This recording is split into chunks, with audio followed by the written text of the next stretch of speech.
tem estudos do Amazon, que é um instituto de pesquisa sensacional, que falam que, por exemplo, existem 5.000 quilômetros de estradas ilegais na Amazônia. Toda vez que você abre uma estrada na Amazônia ou pavimenta a Amazônia, uma estrada que já existe, se abrem outras vicinais. Imediatamente é rápido o processo, numa forma de desmatamento que os cientistas chamam de espinha de peixe, né? Você pavimenta o eixo central e as outras formas. Essa discussão, toda vez que o Ministério dos Transportes quer, por exemplo, pavimentar a BR-319, ela não é colocada, não é uma pauta que é colocada. Será que precisa? Será que não existe outra estrada que escoa o que vem lá de Manaus para o resto do país? Será que a população de Manaus se sente legitimamente isolada do resto do Brasil? Então, isso é legítima essa preocupação. Mas existem outros estudos? Será que a vocação da Amazônia como um transporte fluvial, hídrico, mal feito, com barcos que afundam, será que poderia ser considerado? Será que uma ferrovia não poderia ser considerada? Será que não pode ser um desenvolvimento diferente do governar e construir estradas para um novo território, abrir essa fronteira? Então, eu queria comentar bastante essa coisa da Amazônia, porque ela é um ponto crucial para a gente, e existem da gente provocar um pouco olhares diferentes para esse desenvolvimento desse lugar.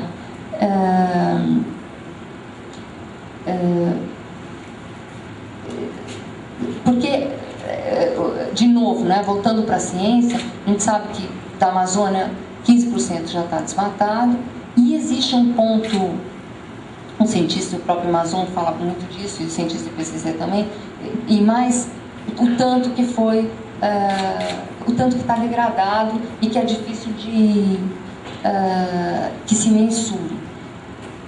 E esse ponto de não retorno da Amazônia é 30% de desmatamento, 30% de desmatamento e degradação, é que se calcula. E isso é por volta de 2020, a continuar nesse passo, por volta de 2022 e 2025.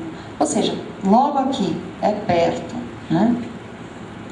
E a gente tem esse imaginário que, mas por quê? Se desmatar um pouco, será que a Amazônia é só um pouquinho, ela logo volta? Não é, né? Então, os estudos de ciência, se você desmatar 30% da Amazônia, o regime de chuvas da Amazônia, que ela produz metade das chuvas que ela precisa, vão ser afetados, e é complicado. A floresta realmente pode entrar em colapso. Nenhum ministro hoje chega claramente e fala: vamos desmatar a Amazônia. Isso é outra mudança clara dos últimos anos. Mas é um discurso muito mais sofisticado e onde os interesses são muito mais sutis. A discussão da revisão do Código Florestal Brasileiro, por exemplo, é uma discussão crucial que está acontecendo aqui para esse problema. Então, de um lado, a gente tem um plano de mudanças climáticas, imaginando que até 2030 nós vamos conseguir conter o desmatamento em 72%, né? 2017.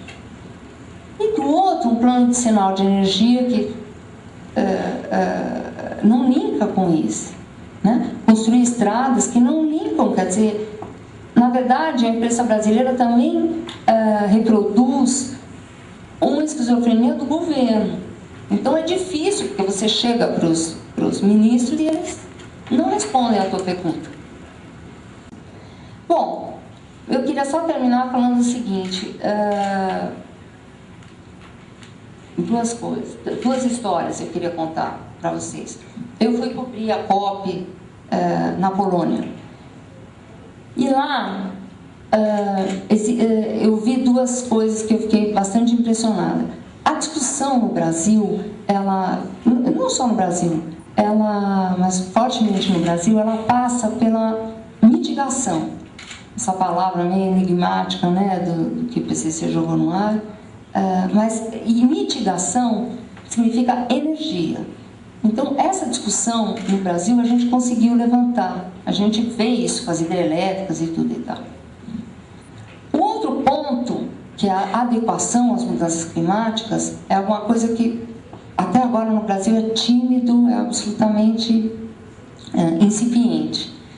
E adequação significa água, em todos os sentidos, quer dizer, ou escassez de água, ou tormentas de água, inundações e coisas assim.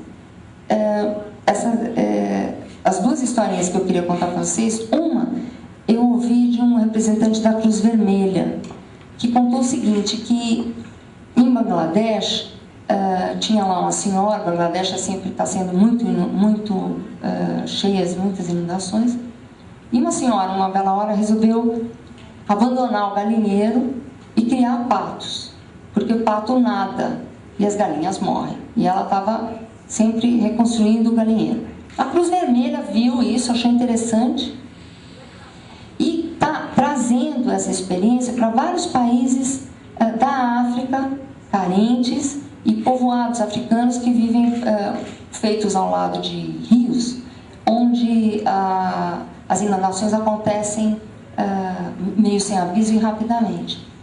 Essa história desses povoados africanos, por exemplo, eles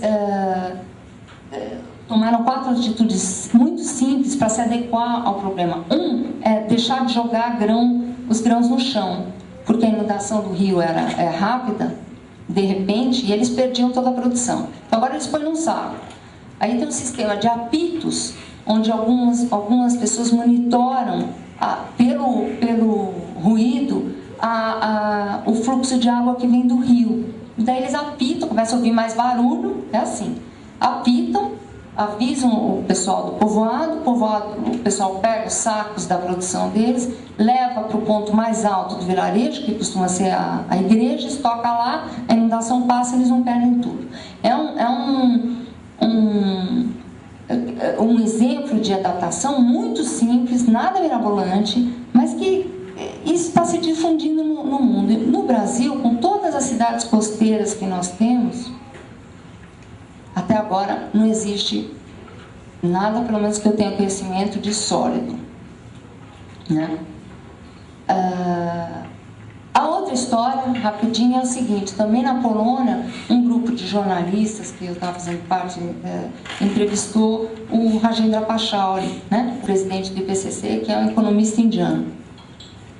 A primeira frase que ele falou para a gente foi: comam menos carne. Aí alguns jornalistas reagiram e falaram: como assim? Daí ele disse: não estou propondo que o mundo inteiro vire vegetariano, mas que se coma menos carne. E aí começou a fazer todas as ligações com a cadeia produtiva da carne. Então, o Brasil, as exportações de carne para o Brasil, elas são estratégicas, né? Ou seja, o que eu quero dizer é que a gente tem um desafio grande pela frente nessa cobertura, tanto de não falar só entre a gente, convencer as pessoas do lado, conseguir atrair essas pessoas para esse assunto, né? Isso é uma coisa que é muito difícil de fazer.